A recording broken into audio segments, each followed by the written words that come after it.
종료주일은요, 예수님께서 이게 십자가를 지시기 일주일 전 예루살렘에 입성을 하십니다.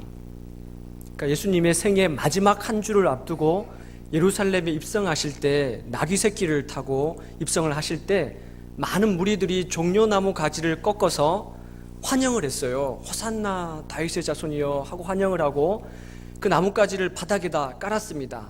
지나가시는 길에. 그것을 기념해서 오늘을 종료주일로 지킵니다. 그러니까 2000여 년 전 예수님께서 이제 마지막 한 주간을 앞두고 오늘 주일을 이제 우리가 시작을 하는 것이죠. 그래서 이번 주를 금요일 날 주님께서 십자가를 지시기 때문에 이번 한 주를 고난주간이라 그렇게 말을 합니다. 예수님께서 이 한 주, 마지막 생애 한 주를 지내실 때 아주 긴박하게 돌아가요. 근데 그 절정이 언제냐면 목요일 밤입니다. 목요일 밤. 목요일 밤에 예수께서는요, 성 안에 아무개의 집, 예전 성경에는요 아무개라고 나와요. 아무개의 집 큰 객실 다락방에 제자들과 함께 유월절 마지막 식사를 하십니다. 그때 예수님께서 식사 도중에 갑자기 너희 중에 한 명이 나를 팔 것이다 라고 밝혀요. 예수님께서 하신 이 말씀이 제자들에게 아주 큰 파장을 불러옵니다. 여러분이 많이 그림을 보셨을 텐데요, 20세기에 가장 유명하게 알려진 그림 중에 하나가 뭐냐면 레오나르도 다빈치가 그린 최후의 만찬이라는 그림입니다. 그 그림 많이 보셨죠? 지금 못 보신 분은 보세요. 나올 겁니다. 이 그림을 보시면 이거는 이제 원본 그림이 아니고 이렇게 선명하게 하기 위해서 이렇게 보정을 한 거죠. 덧입힌 것이죠. 이 그림은요, 다빈치라는 화가가 1495년부터 1498년 3년에 걸쳐서 밀라노에 있는 산타 마리나 교회 식당 벽에다 그린 벽화예요. 근데 이 그림이 아주 섬세하게 이 한 명 한 명의 인물들을 묘사하고 있어요. 지금 이 장면은 어떤 장면이냐면 예수님께서 식사를 하시다가 너희 중에 한 명이 나를 팔 것이다 라고 말씀을 한 이후에 제자들이 너무 깜짝 놀라서 우왕좌왕하며 막 어떻게 할 줄 몰라 하는 그런 것을 마치 순간 포착하듯이 잡아낸 거예요. 그림을 그린 겁니다. 여러분이 이 그림을 잘 보시면 중간에 예수께서 앉아 계시죠. 그리고 오른편과 왼편에 각각 6명씩 앉아 있습니다. 그래서 12명의 제자가 앉아 있는 것이죠. 근데 여러분이 봤을 때 예수님 오른편에 보면 한 제자가 얼굴과 손이 나와 있는 모습이 보여요. 보이시나요? 손을 이렇게 들고 있습니다. 손을 이렇게. 예수님의 그 말을 듣고 이 제자는 마치 뭐라고 묻고 있냐면 누구야? 도대체 누구란 말이야? 나와! 누구야? 누굴 가리킬까요? 이거 도마를 가리켜요. 도마를 가리킨답니다. 평소에 의심이 많았던 예수님의 12제자 중에 한 명인 도마. 그리고 여러분이 보실 때 예수님 왼편에 제일 먼저 나오는 제자가 누구냐면 비스듬히 기대어 있는 모습이 보이시나요? 예. 이 제자는요, 요한복음 20장 20절에 따르면 이 제자를 가리켜서 뭐라고 얘기하고 있냐면은 만찬석에서 예수의 품에 기대어 있던 자 요한을 가리킵니다. 예수께서 사랑하시던 그 제자 요한을 가리켜요. 그래서 요한의 그림은요, 항상 성화 속에서 아주 곱상한 얼굴을 하고 나옵니다. 그리고 비스듬히 이렇게 기대어 있어요. 그런데 여러분, 이 요한이라는 인물이 어느 쪽을 향해서 비스듬하게 있습니까? 예수님 쪽입니까? 아니면은 다른 쪽입니까? 다른 쪽으로 비스듬하게 기울어져 있죠? 추정하기는 이렇게 추정할 수가 있습니다. 원래 이 요한은요, 예수님 쪽으로 이렇게 비스듬히 기대어서 아마 식사를 하고 있었을 거예요. 근데 그 옆에 있던 제자가 예수님의 그 말을 듣고, 한 명이 팔 것이란 말을 듣고 벌떡 일어나서 요한을 어깨에 손을 올려서 잡아 당기는 거예요. 자기 쪽으로 확 잡아 당겼습니다. 그래서 요한 위에 보면은 손이 올라가 있어요. 그러면서 얼굴을 들이밀고 요한 쪽으로 들이밀고 다급하게 일어나면서 뭐야? 지금 이게 무슨 말이야? 도대체 무슨 말이야? 누구야? 막 하면서 다급하게 막 따지고 묻고 있는 이 사람 누굴까요? 베드로입니다. 베드로. 그래서 자세히 보시면 잘 그림이 안 보일 텐데 이 베드로 오른손에는요 칼을 들고 있어요. 이 칼은 뭐냐면 예수님께서 겟세마네에서 체포당하실 때 대제사장의 종의 귀를 치지 않습니까? 칼로. 그것을 상징하기 위해서 이 오른손에 칼을 들고 있죠. 그런데 우리가 좀 더 주목해 봐야 될 사람이 누구냐면 베드로하고 요한 그 밑에 있는 식탁에 앉아 있는 사람이에요. 이렇게 보고 계시는 건가? 맞나요? 보고 계세요? 예, 잘 안 보이죠? 화질이 좋지 않고 여러 가지 애로사항이 있습니다. 잘 안 보여요. 그렇다고 불을 끄시면 그 밑에 베드로하고 요한 밑에 한 명이 있는데 왜 안 보이냐면 지금 여러분들이 저 사람 얼굴이 검게 나왔기 때문에 잘 안 보이는 거예요. 그렇게 생각하시면 돼요. 내 눈이 어두운 게 아니고 그 사람 자체가 얼굴이 검게 나와 있어요. 어둡게. 그리고 그 사람이 앉아있는 자리도 어둡게 되어 있습니다. 옷도 어두운 색을 입은 것 같죠? 근데 우리가 잘 보이지 않지만 여러분 그 식탁 위에 올려놓은 손을 보시면 지금 누구 보고 계신지 아시죠? 손을 보시면은 뭔가를 이렇게 움켜잡고 있어요. 그리고 고개를 뒤로 돌리고 있습니다. 움켜잡은 게 뭘 움켜잡았냐면 돈주머니를 움켜잡고 있는 거예요.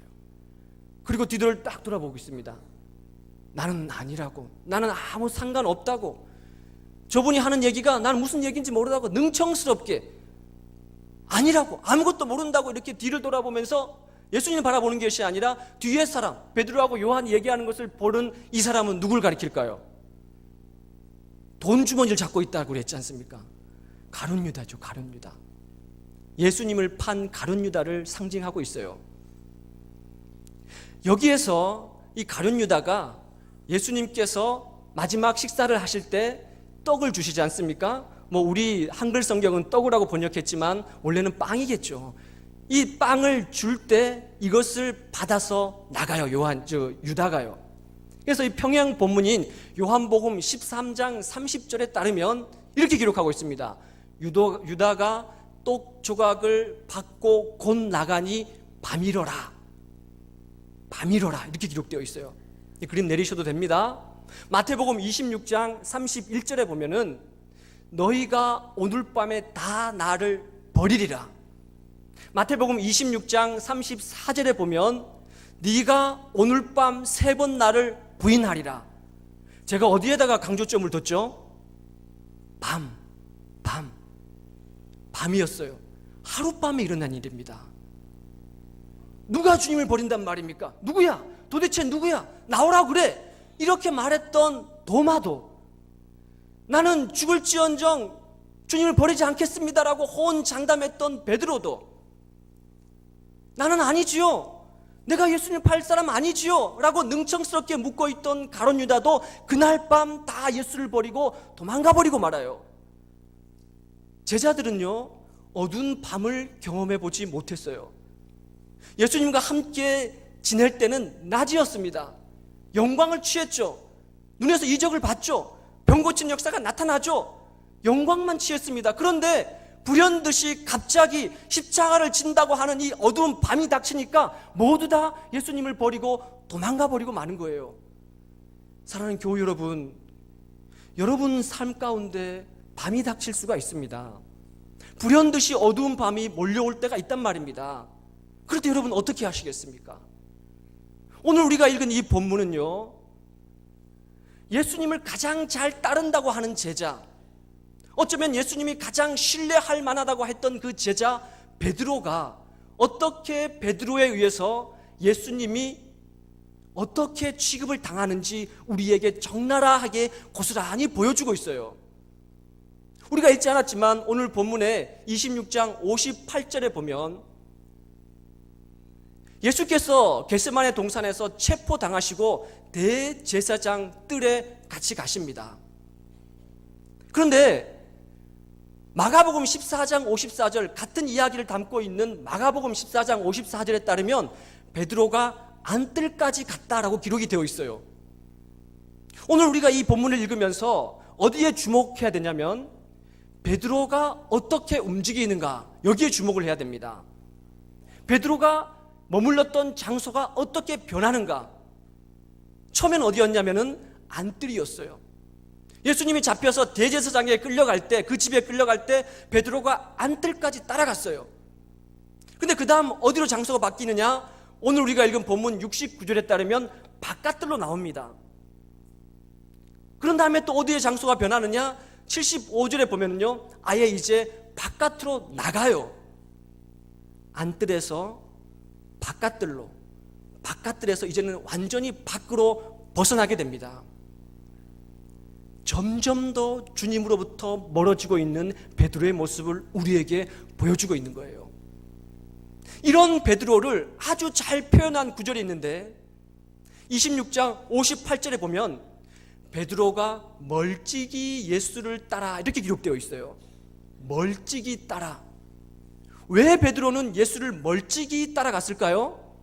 왜 그럴까요? 예수와 함께 자기 자신도 체포될까봐, 자기 자신에게 어떤 책임을 물을까봐, 그것이 두려운 거예요. 책임을 지기 싫은 것이죠. 그래서 멀찍이, 저 먼 거리에 두고 멀찍이 예수를 따라다니는 겁니다. 사랑하는 교회 여러분, 어쩌면 멀찍이 예수를 따라가고 있는 이 베드로의 모습이 여러분 오늘날 혹시나 우리들의 모습은 아닐까요? 예수 믿는다고 하지만, 교회를 다닌다고 하지만 가까이 가는 것은 부담스러워요. 왜? 나한테 더 많은 일을 시킬까봐, 나한테 더 많은 책임을 줄까봐 그냥 상관하지 말라는 거예요. 보일동 말동 그저 먼 거리 일정한 간격을 두고 그냥 그렇게 지내고 싶은 거예요. 10길 물속은 알아도 한 길 사람 속은 모른다, 이런 말이 있지 않습니까? 달면 삼키고 쓰면 뱉는다. 베드로에게 어떻게 이런 일이 있을 수 있습니까? 여러분, 베드로는 늘 주님과 함께 영광을 취했던 사람인데 어두운 밤이 불현듯 닥쳐오자 언제 그랬냐는 듯이 베드로는 지금 멀찍이, 여러분, 베드로는 한 번도 멀찍이 예수를 따라다닌 적이 없어요. 항상 곁에 붙어 있었습니다. 아니, 예수께서 한 번도 베드로를 멀찍이 대접하신 적이 없어요. 그렇죠? 예수님이 가시는 곳곳에 베드로는 늘 곁에 붙어 있었고 늘 가까이 오라고 말했습니다. 변화산 상에 올라갈 때도 베드로는 가장 가까이 있었어요. 겟세마네 동산에 올라갈 때도 예수님은 세 제자 중에 베드로를 가장 가까이 붙어 다녔습니다.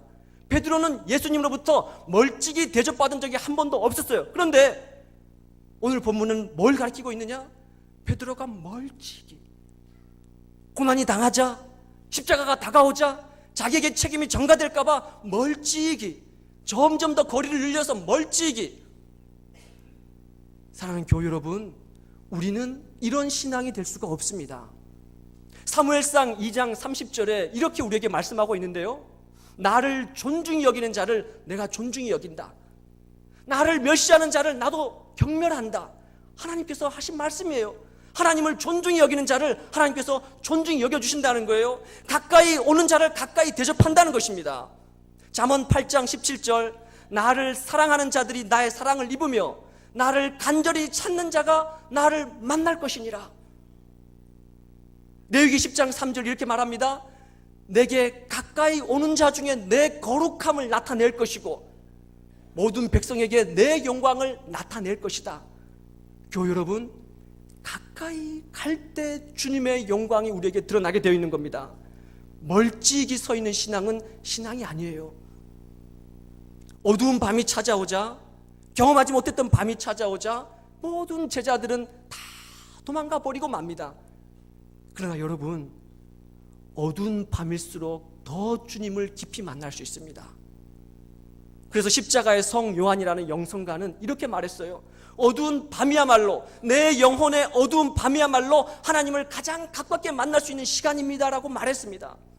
어두운 밤이 다가왔다고 예수를 버리는 것이 아니라 더 가깝게 나가는 거죠. 그래서 우리 교회는요, 내일부터 뭘 하죠? 우리 한번 따라해 볼까요? 온 마음 다해 새벽 기도에 제자들이 예수님을 버리고 떠났던 그 시간, 모두 다 주님을 버리고 떠났던 그 깜깜한 어두운 시간, 아무도 주님 곁에 없는 그 시간, 우리는 그 고난의 일주일을 주님 앞에 더 가깝게 나가기 위해서, 왜? 멀찍이 떨어지면 우리의 신앙도 멀찍이 멀어지니까 더 가깝게 나가기 위해서 우리는 이 일주일을 온 마음 다해 기도를 드리려고 합니다. 교회 여러분, 나오십시오. 이사야 55장 6절에 이렇게 말합니다. 너희는 만날 만한 때에 여호와를 찾으라. 가까이 계실 때 그를 부르라. 바깥들로 나온 베드로에게 무슨 일이 벌어집니까? 오늘 본문 69절, 베드로는 바깥들로 나와 있었어요. 여러분, 바깥들에 있는 베드로에게는요, 일생일대 가장 잊을 수 없는 큰 상처를 베드로가 겪게 돼요. 잊을 수가 없어요. 베드로는 아마 닭 우는 소리를 들을 때마다 이 날을 기억했을 거라고 그렇게 얘기를 하고 있습니다.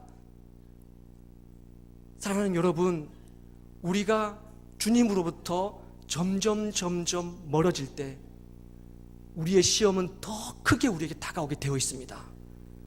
우리가 주님으로부터 안뜰에서 바깥들에서 바깥으로 점점 멀어질 때 더 큰 시험이 우리에게 찾아오고 더 잊을 수 없는 그런 상처가 우리에게 남게 되어 있어요.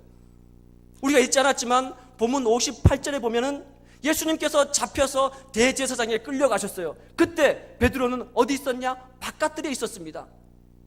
예수님께서는 대제사장 안뜰에서 침뱉음을 당하고 모욕을 당하고 수모를 당하고 있을 때 베드로는 마가복음 14장 54절에 따르면 아랫사람들과 같이 바깥들에서 불을 쬐고 있었어요. 불을 쬐고.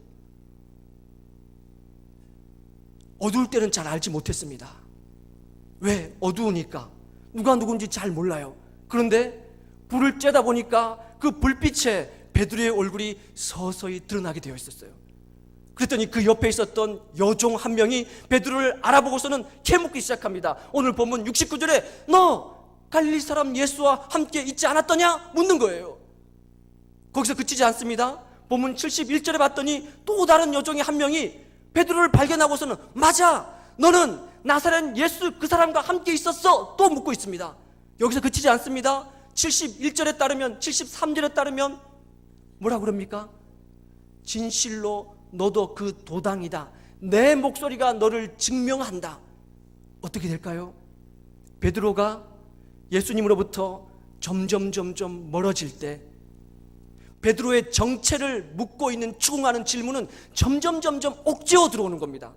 점점 좁혀지는 거예요. 처음에는 갈릴리였습니다. 그 다음엔 나사렛으로 좁혀집니다. 그 다음에는 너의 목소리, 말투가 나사렛 예수와 함께 있었다는 것을 증명한다. 이제는 빠져나갈 수가 없는 거예요. 점점 더 옥죄어 들어오고 있는 것이죠.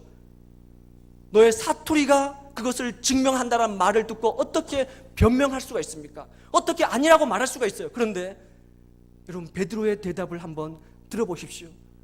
베드로가 뭐라고 말합니까? 첫 번째 추궁하는 질문에 본문 70절에 따르면 모든 사람 앞에서 부인하여. 누구를 부인하신 거죠? 무엇을 부인하는 거죠? 저 대제사장 뜰 안에 지금 모욕당하고 침뱉음을 당하고 수욕당하고 있는 저 사람을 나는 모른다. 부인하는 겁니다. 자, 73절에 두 번째 추궁에 대해서 베드로가 뭐라고 말합니까? 맹세하여 부인하여. 맹세하여 부인하여. 부인하는 걸로 그치지 않고 맹세까지 하면서 부인해요. 맹세는 무슨 말입니까? 내 말이 거짓말이라면 내가 죽어도 좋습니다. 이런 것 아니겠습니까? 자기 목숨까지 바쳐서 이제는 부인하는 거예요. 나는 모른다고 부인하는 거예요. 거기서 그치지 않습니다. 더 가보십시오. 그 다음 구절은 뭐라고 얘기하고 있습니까? 저주하여 맹세하여. 이제는 저주까지 하는 거예요. 맹세도 모자라서 저 뜰 안에 갇혀서 신문받고 있는 저 사람에 대해서 저주까지 하는 겁니다. 그리고 뭐라고 얘기합니까? 저주하여 맹세하여 나는 그 사람을 알지 못하도다. 여러분, 베드로의 입에서 지금 뭐라고 말을 하고 있습니까? 나는 그 사람을 알지 못하도다. 영어 성경 이렇게 말합니다. I don't know the man. The man. 여러분, 베드로는 한 번도 예수님을 가리켜서 더 맨 그 사람이라고 말한 적이 없어요. 주님 나의 구주십니다. 주는 살아계신 하나님의 아들이십니다. 나의 구원자십니다. 나의 전부이십니다. Jesus Christ my Savior, my Lord, 내 전부가 되십니다. 영광스러움을 취할 때 베드로 입에서 나온 말은 항상 주님이란 말이었어요. 그런데 예수님께서 십자가를 앞에 두고 고문을 당하고 침뱉음을 당하고 수욕을 당하고 있을 때 그 입에서 예수님은 더 맨 그 사람, 그냥 그저 그렇고 그런 그 사람, 나는 그 사람을 알지 못한다, 그 사람으로 전락돼 버리고 만다는 것이에요. 교회 여러분, 우리는 2000여 년 전에 십자가 지신 그분을 어떻게 알고 계십니까? 나에게 있어서 예수 그분은 어떤 분이십니까? 그 사람입니까? 2000여 년 전 십자가를 지신 그분이 그저 한 허름한 가난한 동네 갈릴리에 오셔서 정치범으로 몰려서 십자가를 지신 사형범이다, 그 사람이다, 세계사 속에 나오는 한 인물이다, 그렇게 알고 있으면 우리는 구원에 임하지 않습니다. 공자, 맹자, 석가, 성인 중에 여러 명 중에 내가 알고 있는 그냥 그 사람이다, 성인이었다, 예수는 그런 성인이야, 그렇게 알고 있는 사람, 그 사람에게는요 구원이 임하지 않습니다. 여러분은 어떻게 그분을 알고 계십니까? 2000여 년 전에 이 땅에 오셔서 모든 인류의 죄를 다 짊어지시고 여러분의 그 하나까지 다 짊어지시고 전에 지은 죄, 지금 짓고 있는 죄, 앞으로 지을 모든 죄까지도 하나님은 그분에게만, 그분의 보혈로만 우리의 죄를 용서해 주신다라고 말씀해 주셨어요. 그분의 보혈이 없으면 우리는 하나님 앞에 갈 수가 없습니다. 그분을 우리는 무엇으로 알고 있습니까? 멀찍이 그냥 거리를 두고 그냥 알아볼똥 말똥 그 먼 거리에서 좀 더 가까이 가면 누가 나를 알아볼까봐, 좀 더 가까이 가면은 내 정체가 탄로 날까봐 그렇게 숨어서 그렇게 마지못해서 그렇게 나오고 있지는 않습니까? 그런 사람은요 은혜를 맛볼 수가 없습니다. 예수님께서 요한복음 10장 10절에 이렇게 말씀하셨습니다. 내가 온 것은 양으로 생명을 얻게 하고 더 풍성히 얻게 하려 함이니. 아멘. 생명을 주시기에 오셨다 그랬습니다. 요한복음 11장 25절 나는 부활이요 생명이니. 요한복음 14장 6절 내가 곧 길이요 생명이니. 요한복음 15장 7절 내 안에 거하고 내 말이 너희 안에 거하면 너희는 무엇이든지 원하는 대로 구하라. 그리하면 얻게 되리라. 예수 그리스도는 생명이십니다. 생명이 있는 자에게 영생이 있는 것입니다. 그분이 있는 자에게 모든 것을 하나님이 다 주신다고 하셨어요. 여러분이 지금 어떤 상황과 환경에 처해 있습니까? 공고한 가운데 있습니까? 극한 질병 가운데 있습니까? 주님이 말씀하셨습니다. 생명이 너희 안에 있으면 너희가 살게 될 것이다. 생명은 살리는 것, 생명은 살려주는 것이에요. 그냥 육신으로 숨을 쉰다고 사는 것이 아닙니다. 육신의 호흡으로 숨을 쉰다고 살아있는 것이 아니에요. 그런 사람들은요 육신의 호흡이 멎게 되면 곧 사망에게 삼킨 바 된다라고 성경은 말하고 있어요. 저는 가끔 옆에 있는 충혈사에 나가서 산책을 합니다. 말씀을 준비하다가 그 머리가 이렇게 복잡하고 그러면 산책을 이렇게 하고 돌아와요. 근데 엊그제 제가 충혈사를 몇 바퀴 돌고 충혈사 후문으로 나오는데 어떤 한 분이 안으로 들어오시더라고요. 그분과 내가 딱 맞닥뜨렸어요. 그분은 지팡이를 짚고 허리가 구부정하게 되신 나이 많으신 노인분이셨어요. 근데 그분하고 제가 눈이 딱 마주쳤어요. 근데 저도 모르게 그 순간 제 입에서 나도 모르게 어떤 말이 나왔냐면 예수 믿으세요. 예수 믿으면 천국 갑니다. 저 옆에 있는 제가 동영교회 다녀요. 그랬더니 그분이 저를 물끄러미 바라보더니 저는 대통 혼날 줄 알았습니다. 나도 가고 싶다고, 나도 교회 가고 싶다고. 그런데 그 교회에 나 같은 늙은이가 있냐고 이렇게 물어보시더라고요.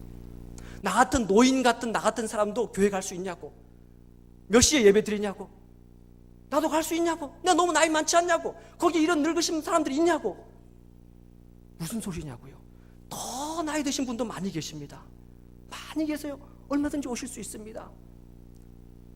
사랑하는 교회 여러분, 생명이 있는 자에게 구원이 있습니다. 여러분, 바깥에서 심히 통곡하는 사람들이 얼마나 많이 있습니까? 그 사람에게 호흡이 끊어지면 사망에게 삼킴바 당하는 것이에요. 육신의 호흡을 한다고 해서 살아있는 것이 아닙니다. 그 안에 예수 그리스도 십자가 부활에 소기한 생명이 있어야 그 사람이 살아있는 것이에요. 그 생명이 있는 사람은 모든 것을 이긴다라고 말씀했습니다. 왜? 그 안에는 능력이 있기 때문에. 여러분 안에 예수 그리스도의 생명이 있습니까? 그 생명은 모든 것을 이깁니다. 모든 것을 승리하고 이기고 여러분을 하나님의 사람으로 빚어가 주실 것입니다.